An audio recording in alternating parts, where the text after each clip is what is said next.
So this map right here is called the Gleason's map. It was created in 1892, and as you can see, there is an ice wall.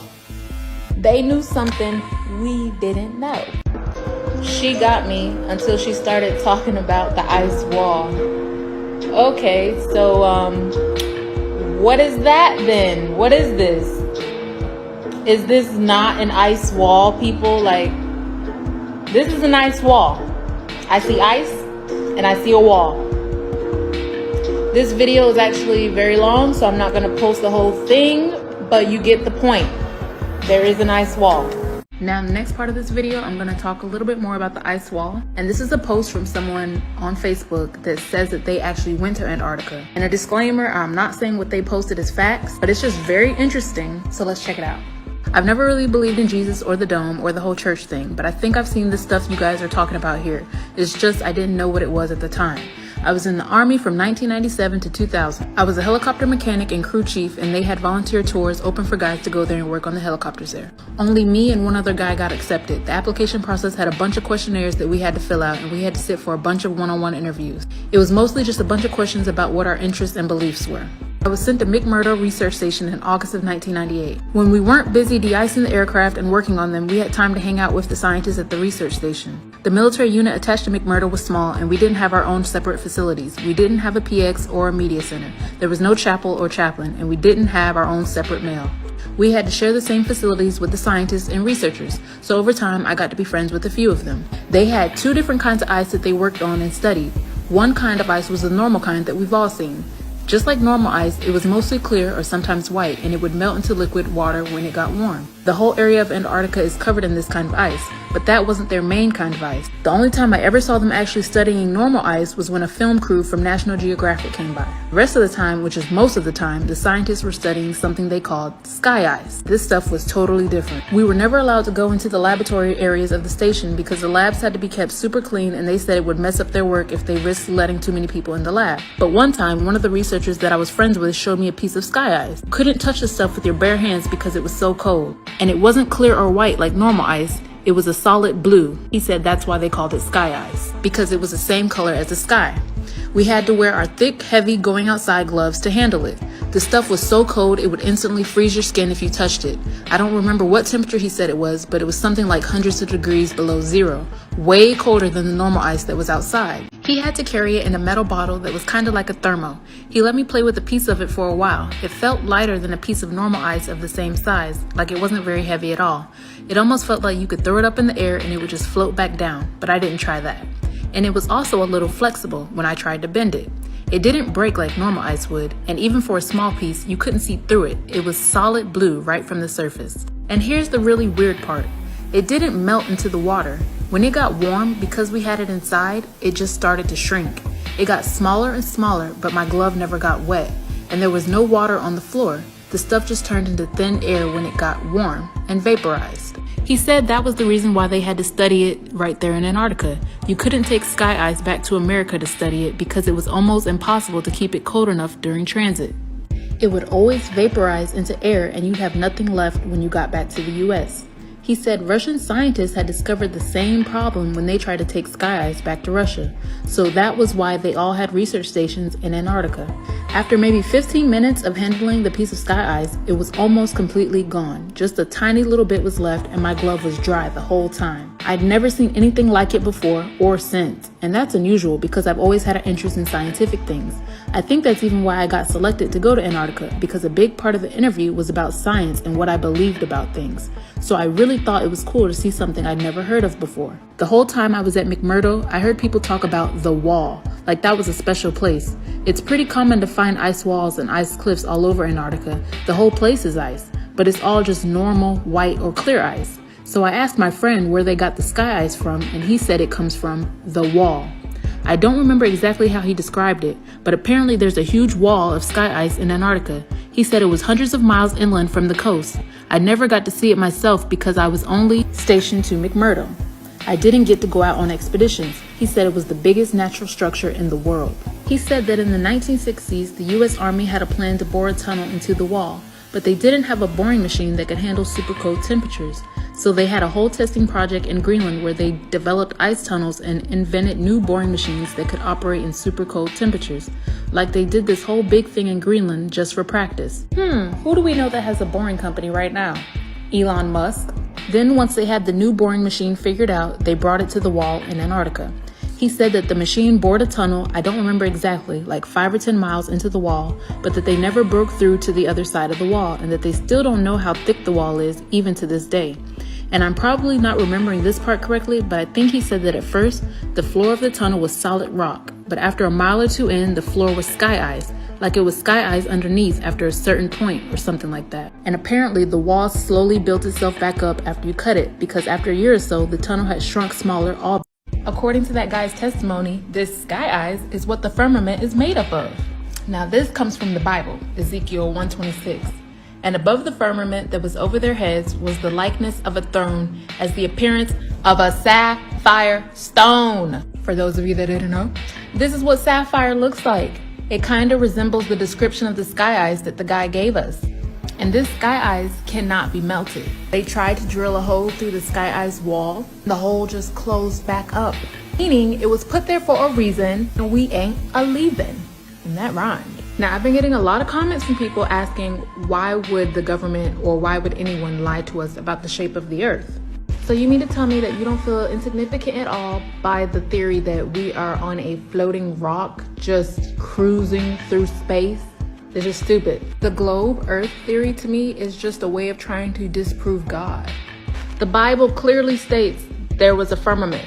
And I'm pretty sure if the world accepted the fact that we live in a dome, we wouldn't be doing any of the bullshit that we're doing today. We would be more focused on spiritual growth and trying to get closer to source, closer to our creator. But no, they can't have that. I want you to think this bullshit, that you can continue to work for them, be a slave for them, not question anything. Okay, you guys, so a few hours ago, I posted a video called The Ice Wall. Oh, don't look at my giraffes. A few hours ago, I posted a video called The Ice Wall, exposing the ice wall that surrounds Earth, and showed an ancient map that depicted Antarctica before all the ice was there. And guess what? As you can see, it says it was removed for community guideline violations. They literally removed my video, guys, like for hateful behavior. Do you see that? It says it was removed for hateful behavior. What is hateful about trying to let the world know what's really going on? I said nothing hateful whatsoever. Look at this.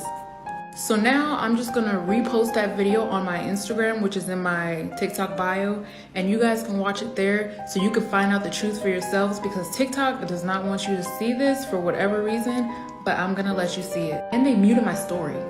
People in the comments, why do you think a map from 1892 is accurate? Why do I think that the Gleason's map that shows an ice wall is accurate?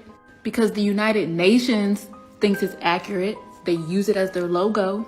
The World Health Organization thinks it's accurate. They use it in their logo. And if you didn't know, the World Health Organization is trying to discuss a global pandemic treaty. These are the motherfuckers with power. These are the motherfuckers that can make shit happen that can affect your life. I don't think you guys understand what global means. It means the whole world. Not just America, not just Europe, not just Canada, or wherever you live. The whole world. They are making decisions for the world. And the people that are making these decisions have the Gleason's map in their logo. What does that tell you? I understand it's hard to be open-minded to all of this, because we've all been taught that the world is a certain way, that we live on a globe. But you have to ask questions. I just want to show you guys something really funny.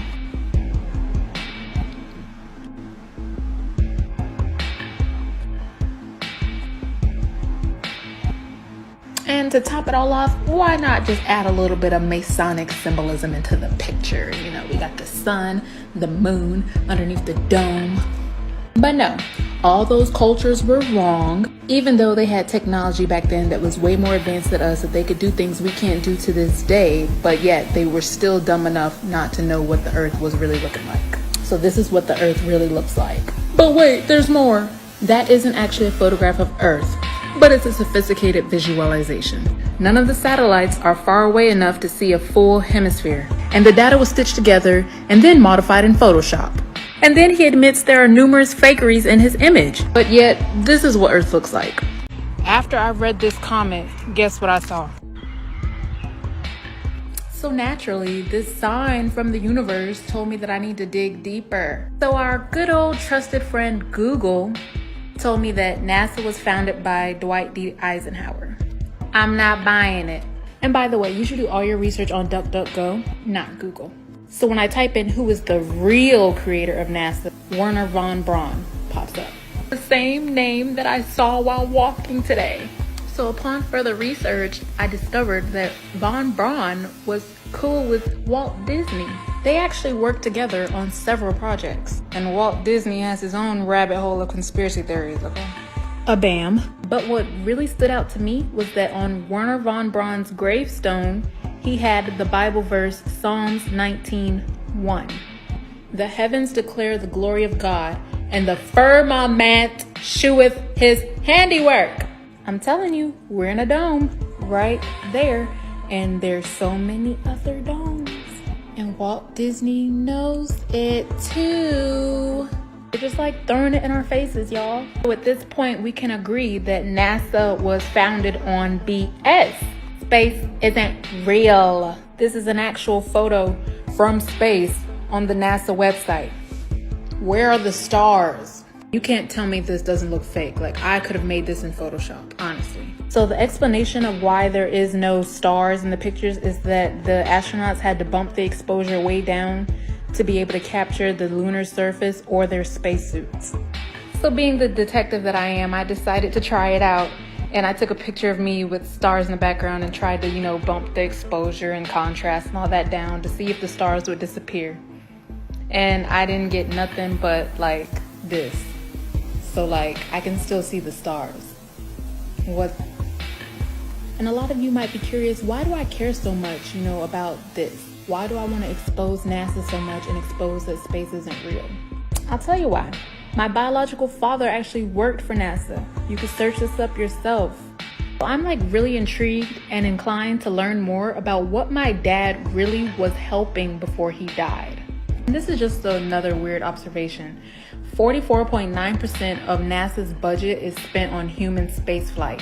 Who the fuck are they sending up to space? I haven't seen anyone sent to space in years. It says NASA spends its money on Earth, not in space. What? It's fake. Wake up, people, and stay safe. Oh, I love this question. What do I think about the new photos released by NASA? So you guys were clowning me in my other video because of the stars that I chose to use. But tell me this. This is released photo from NASA. Do the stars not look similar? These look fake as fuck. And you mean to tell me this is what space looks like? Look at the stars. It's the same shit. They want us to think this is real. This is really up there. That's the same shit I posted. These stars look fake as fuck. This is fake. They just released these photos, you guys. Like, seriously, this is supposed to be a zoom in on the stars. It looks like water ripples. This just looks like water above the firmament. We're in a dome. Space isn't real. NASA is bullshit. And if they could take pictures of like space mountains or whatever the fuck this is, why can't they show us a real picture of Earth? Just turn the camera around and show us Earth.